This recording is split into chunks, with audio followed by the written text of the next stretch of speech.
Buckeye fans, welcome back into another episode of the Buckeye Breakdown Podcast. Anthony Moeglin hanging out with you tonight with my partner, Kevin Woidke, and we are 25 days away from the start of the 2025 college football season, at least for the Ohio State Buckeyes. Obviously, there's a handful of games coming before that, but things are starting to really heat up.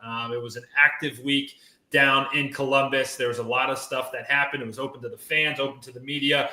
There's been a ton of stuff bouncing around, and we're going to get into it all tonight on the Buckeye Breakdown Podcast. Before we dive in, I want to just remind you all real quickly here to if you're not subscribed to the channel, jump in there, get in there, get subscribed, like our videos, and hang out and watch all of our stuff. It really helps us out producing some good content just like this and much more. Really, as we get into the season, we start getting into the X's and O's, which is stuff that Kevin and I love to do, kind of bring you what we've learned from our years playing. So make sure you subscribe, make sure you like our videos. Also head over to our other website, si.com/college/Ohio State. Our writing team's keeping that full of fresh content at all times. So make sure you're checking everything out here. So, Kev, as we dive into the show tonight, there's a lot to get to, but I think the big story around college football is the release of the first top 25 poll, and right at spots 1 and 2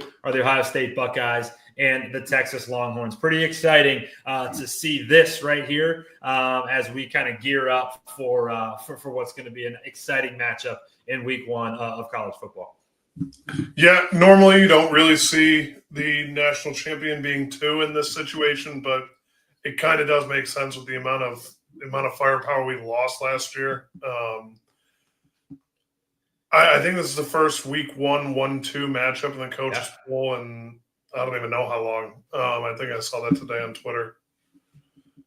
Yeah, I think you're right on that. I think if not ever, it's certainly been a very, very long time, and I do believe it's the first one ever, man. And we've kind of talked about it at length, like the importance of this game. And while it's like super important, it also is like it's not going to be whatever happens. It's not the end of the world. And if you lose the game, but if you win the game, it doesn't crown you the champion, man, because outside of Ohio State and Texas being 1 and 2, this top 25 is loaded, man. And as you kind of look through it, in that top 5, you got 2 Big Ten teams, Ohio State and Penn State. Then in the 6 through 10 range, you got Oregon. Then in the 11 through 15, you got Illinois and Michigan. And then in the 16 through 20, you got Indiana. There's 6 teams from the Big Ten in the top 25, man. And this listing here is pretty darn cool to see. Like, hey, really from 1 to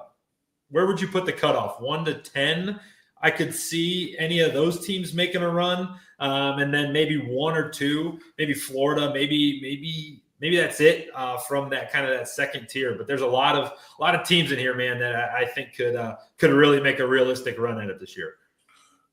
I think the second tier starts at 10. It's Miami. I mean, it's every year they're ranked so high, and every year they disappoint. It's incredible. There's that. I think that Illinois has a chance to make a run this year. Mm-hmm. I haven't looked at these schedules yet, so I don't really know. I think Clemson is going to blow out the ACC again. Yeah, which I don't think SMU is going to have as good of a year this year, but who knows? They lost some good players. Same with Ole Miss. With Jackson Dart out of there. The team I think has a good chance to make a run out of the Big 12 is Kansas State. I mean, they have good quarterback, good running back. Offensive line is decent. They got a couple good linebackers in the middle. I could see them making some noise over there. They might drop a game. I wouldn't be surprised if they dropped a game or 2. But coming out of the Big 12, I think everyone's would have dropped a game or 2. I mean, Arizona State came out of it last year. Yeah. I think that's, of all these teams that I'm excited to watch, Kansas State is one that I think could be, as long as they stay healthy, a very fun team this year. Yeah, there's no doubt about it. They always seem to be in the mix. And then, even looking towards the bottom of that top 25, Boise State, obviously a playoff team last year, kind of got thumped by Penn State, but still, you got to win football games to make the playoffs. So they get a little tip of the cap to be in that top 25. The interesting ones for me is first of all, Arizona State sitting at number 11. Kenny Dillingham out there, just him alone, just love his energy. Like, he's always got a positive mindset, and he's just a young coach who's really kind of taken the bull by the horns and really tried to make that program one of the elite in all of college football. And I think that, if I'd be interested to see kind of how that program continues to go. I think they're still a ways out. However, I do think that, it is a trending program. It's one that is certainly on its way up. And then the big one for me is the Florida Gators. I think that DJ Lagway, the quarterback for the Gators, if you're not familiar with the name, I do recommend taking a peek at some of his tape, because really strong player, really good quarterback. And every time he played last year, the Gators won. They were 6-0 when he was the quarterback of their team. So I think that if Florida stays healthy, they can make a run starting at that spot in 17. But just really awesome to kind of see this and feel this. And for us Buckeyes, man, like, there's a real world where you have 2 1-versus-2 matchups on your schedule this year. And what that's obviously, it's kind of confirmed that Texas game is going to be 1-versus-2. But if Ohio State is able to get the win, you're going to be welcoming in the Penn State Nittany Lions later in the season. And that takes us kind of to our next point, is that that game is officially going to be a blackout. Which is kind of cool. Ross Bjork spoke today after practice and just kind of talked about all things non-football for Ohio State this year. And the big point of emphasis, and we've talked about it ad nauseum on this show, but the big point of emphasis was making the game day environment, improving the game day environment. And to do that, they're going to try to execute on these themes for each of the games. And the first one, they're giving out 100,000 of the hand towels that you see in the stadium. They're all going to be scarlet for that Texas game. And then the big storyline is the Ohio State Penn State game is going to be a blackout, and Ohio State's going to bring out those black jerseys that they debuted a few years back, which I think we're pretty freaking awesome. Like, I'm not a big fan usually of the All Blacks, but Ohio State's we're pretty sweet, and they're going to be bringing them back out for Penn State later on this season. Yeah, I mean, those were fun to wear. I think they debuted against Penn State a while back, and then I think it was my first year. Did you wear them? Wore them for my freshman year. I think it's one of my Instagram pictures, actually. But no, those are really shameless cool. Plug. Go follow. They were really cool. I'm excited for that Penn State game. They're returning a lot of good talent. We got a lot of young, good talent. Jim Knowles coming back.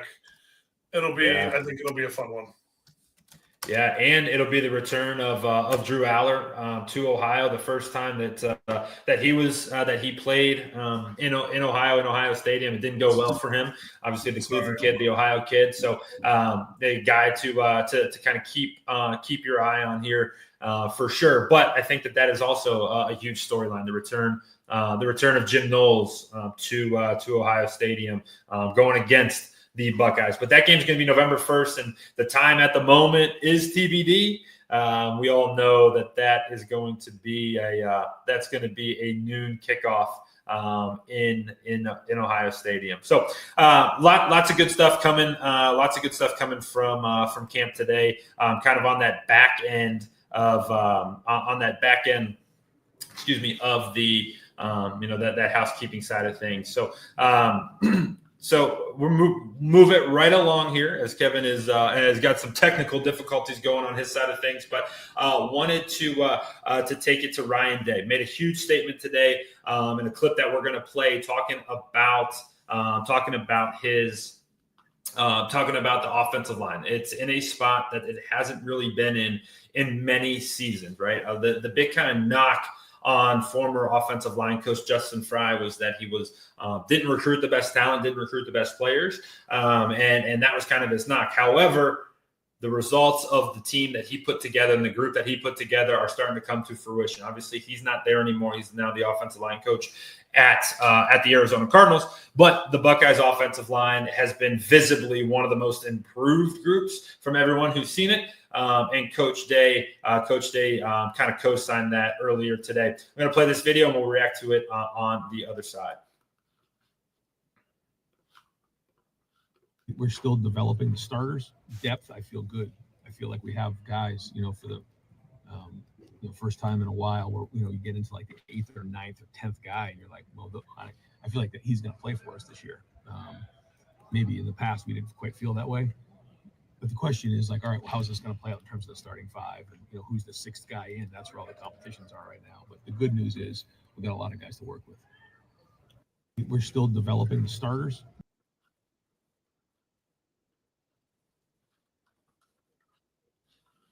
So really cool, really good at a Coach Day there.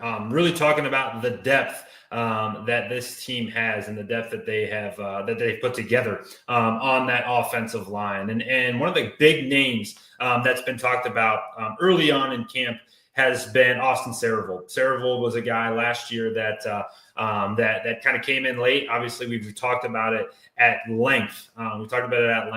The Ohio State offensive line, Josh Simmons going out with a season-ending injury, and then Donovan Jackson moving from guard to tackle, where he made things happen, and not only made things happen, but became a All-American.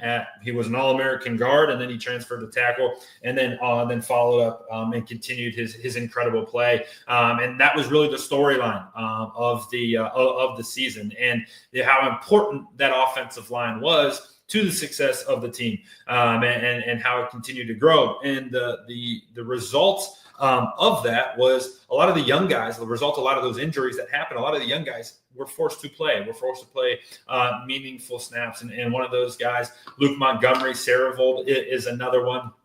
And Coach Day's just talked at length about the improvements there. So kind of what it's looking like right now, going kind of across the board here, starting at center. You're looking like Carson Hinzman is certainly the leader in the clubhouse there at center. And then going left guard, Luke Montgomery, and then Ethan Otakwa going in at left tackle. Been huge, been a really nice addition to that offensive line room. And then on the right side of things, Tagro Shabola, a guy that was awesome for the Buckeyes last year, and really did a nice job of filling spots, filling that role, and playing really well in it. And then Austin Saravold at right tackle, really solidified that offensive line last year and has become a leader in that room, in that group here. And we got Kevin back with us here, so we're going to jump Kev back into the studio here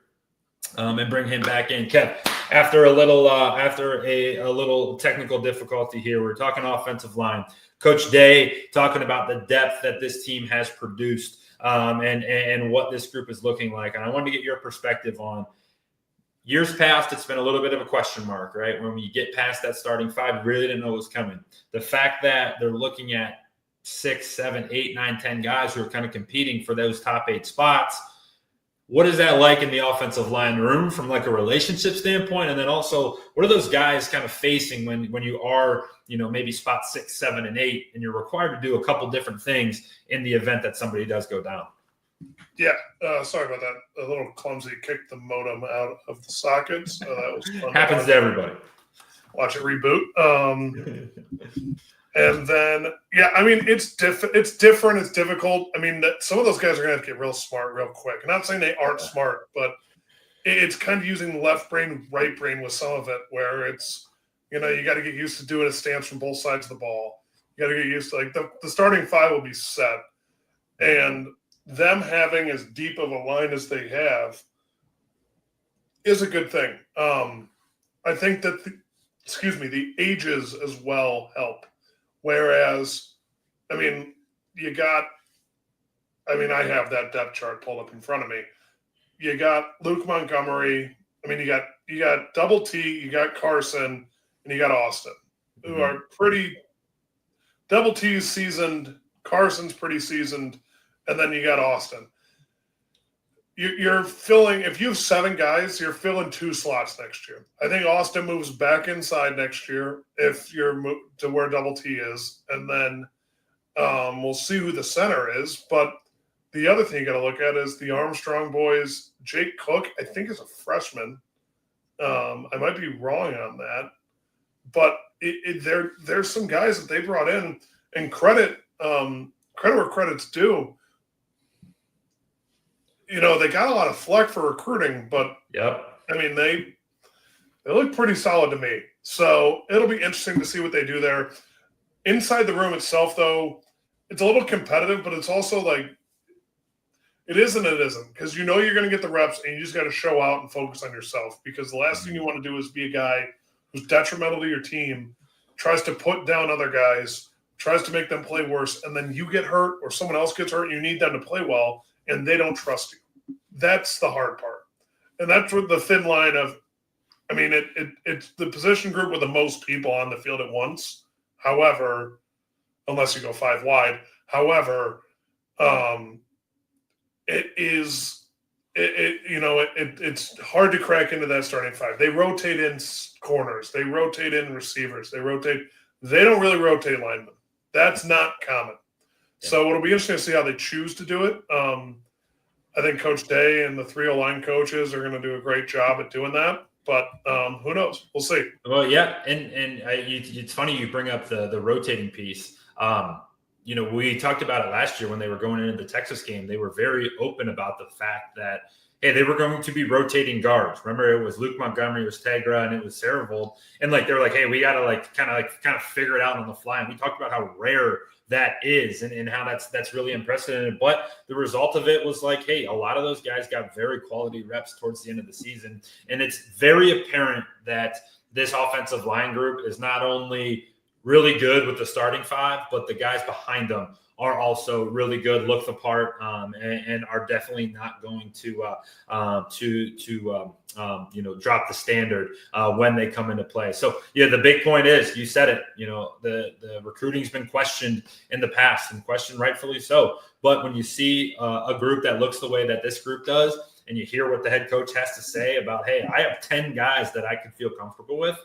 You know, you got to tip your cap, but it's going to be one to keep your eye on. And as we get closer to it, and as these spots really solidify themselves, we'll talk more at length about how hard it is to go. You know, let's say when you're the swing tackle to practice at right tackle and left tackle, because one call means totally different things on either side of the ball. If you're running 32 dive, it means something totally different for the right tackle than it does the left tackle. So lots to get into there, kind of as the season kind of progresses, and as this offseason really progresses here as we approach week 1 here. So closing out the show tonight, we got a little stock up, stock down. There's been so much talk about these Buckeyes, about the guys that are performing well, some of the guys that may be having to pick their game up just a little bit, and all of it is hearsay.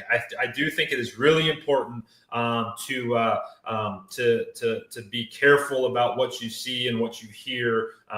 If you're getting your information from social media, right? Where you can only see certain clips, you don't see the kind of the context, or you don't know the context behind maybe a series, maybe a set in practice or a period in practice. So really important there. But kind of starting at the quarterback position, it's been kind of neck and neck between Julian Sayin and Lincoln Keenholz, where Tavian St. Clair's is clearly that third guy, and really expecting it to be. But the quarterbacks didn't start off camp the hottest. Then they've kind of gotten a little bit better, and it does look like Julian Sayin is kind of the leader in the clubhouse at this point. And then your top level guys, you got Jeremiah Smith, who's doing Jeremiah Smith things. Caleb Downs looks really good. Sonny Styles, no surprises there. But Kev, as you kind of look through this depth chart, from what you've seen, what you've heard, who are some guys that stock is rising, in your opinion?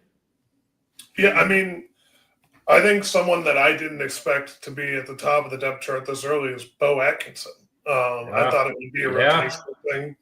I'm kind of surprised. This is just defense side of the ball. Lorenzo Styles as one of the top corners. Arvell Reese, Sonny Styles, pretty much anticipated. Caden McDonald, Edric Houston. I mean, he played a lot. Yeah. And they dodged a bullet with Edric Houston, right? In the first practice, it looked like he got a pretty nasty knee injury. Kind of got out of it scot-free, and he's kind of back to normal. So that's a big one. Didn't mean to cut you off there, but definitely. No, you're good. I'm honestly surprised with Austin. I didn't think he'd be able to transition out to tackle as well as he has. And I would like to say that this is all with a grain of salt because the guys who have played a lot of snaps don't play a lot of practice snaps during camp. They feel they want, and this is week 1 of camp, they want to see what they have from the younger guys that, like, you could see. I mean, I if we're doing stock up, stock down, I expected the Armstrong twins to be a little bit higher. Yeah. But at one point I was the number 1 tackle on a depth chart because there were 3 tackles that were hurt, and I did the 1s, 2s, and 3s. So I was up, and they're like, "Oh, this is Kevin Woidke getting a lot of snaps. Could be the number 2. Might even be a starter this year." I'm like, "No, I wasn't. I was getting my head caved in because there were so many people hurt. I had to play like 8 different positions." Oh, I mean, it was. I remember. It was. I had one. I didn't even go out to a walkthrough one day because I'm like, I just need to float in this tub and see if I can get right for tomorrow. Bro, those camp days had to be hell. Oh, they're terrible. I mean, but that was, and it was just like, it was funny to look at because it shows how little we actually know outside of the facility what's going on. There could be a reason that Lorenzo Styles is getting a lot of reps, and there could be a reason that Jermaine Matthews is getting a lot of reps because they're trying to see who they want there. Mm-hmm. And then it could be Devin Sanchez could be the 2, but by the end of camp, he could be the other corner. Like, that's what I mean. Like, Garrett Stover, phenomenal player. Caden Curry could jump Kenyatta Jackson Jr. Who knows? CJ Hicks, like, they could be. The other thing is Matt Patricia has about 80 different defenses in his head at one given time. You could have I couldn't imagine a pass rush on 3rd and long of Caden Curry, Bo Atkinson, Edric Houston, or take Edric out and go 4 stand-up linemen, Kenyatta Jackson, CJ Hicks, Bo Atkinson, and Caden Curry. Come off a timeout on 3rd and long, and you see that coming at you, you lose your mind. Yeah, and let's continue to scenario play this. Let's go dime package where you got 5 DBs, and 5 of those DBs are Davison Igbinosun, Devin Sanchez, and Lorenzo Styles Jr. at corner. Probably get Sanchez in the slot, right? You get the potentially what they're calling the Jeremiah Smith 2.0, or the Jeremiah Smith of defense playing in the slot, and then your 2 safeties are Caleb Downs and maybe Malik Hartford or Jalen McClain, like. Okay, good luck throwing against that. Oh, and by the way, your 2 linebackers are Sonny Styles and Arvell Reese, who are 6'4". They're just 2 6'4" clones of each other. Like, what do you do? What do you do in that scenario? On 3rd and 8, like 3rd and 8, I'm as a quarterback, I'm like, all right, let's just no turnover. Punt's a win. A punt is a win here because I got nothing to throw to, man. Like, that's the scary part. Like, we talk about, we talk a little bit more about on the offensive side of the ball, like, hey, quarterback potentially, not sure what we got at the running back. What you do know is that you're going to have a really good defense, right? You pretty much know that the 2nd and 3rd levels are going to be really good. You need to figure out what you're doing on that 1st level, but that back end is going to make it really easy for those guys up front to kind of make their mark. Yeah, I mean, think about this. Think about a 3 tight end set with Max Clare, what is it? Thurman. I can't think of his first name. Jelani Thurman. Jelani Thurman and Will Kazmarek or Bennett Christian, and then you run play action. You got to cover all 3 of those guys with a linebacker or a corner, and then have Jeremiah split out to the left. So there's 4, and then you have 2 running backs in the backfield. What are you doing there? Yeah. Like, that's just what it is. Or no, there'd be 1 running back in the backfield. But, like, what are you doing there? Like, imagine being a defensive coordinator and seeing that out there, and you're like, wait, they're passing the ball? And then you have Claire running a seam.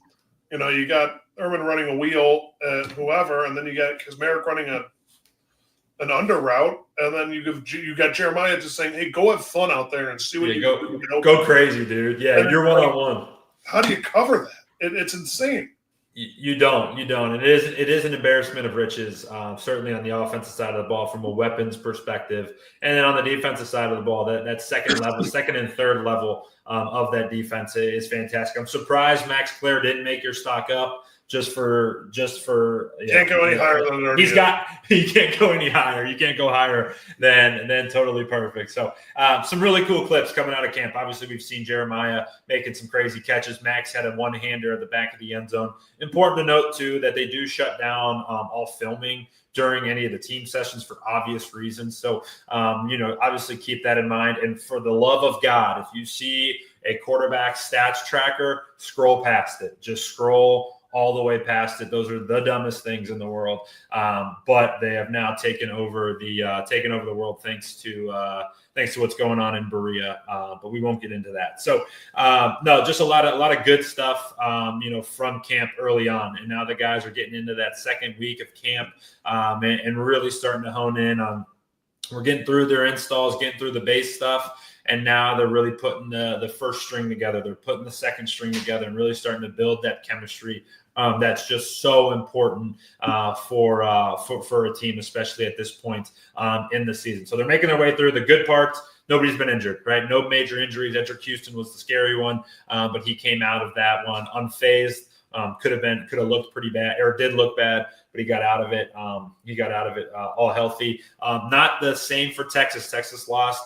They're having a battle at the tackle position. They lost one of the guys. I do forget his name. His name is slipping my mind right now, but he is lost for the season. So certainly well wishes to him. But not very good for Texas as they're starting to prep for this. So exciting stuff, Kevin. And we are 25 days away from that marquee matchup in week 1. We talked about it last show. Week 1's going to be sick, and it all starts in Columbus, Ohio. So we're going to get out of here on that. So as a reminder, make sure you like and subscribe to our YouTube channel. It's going to start picking up here.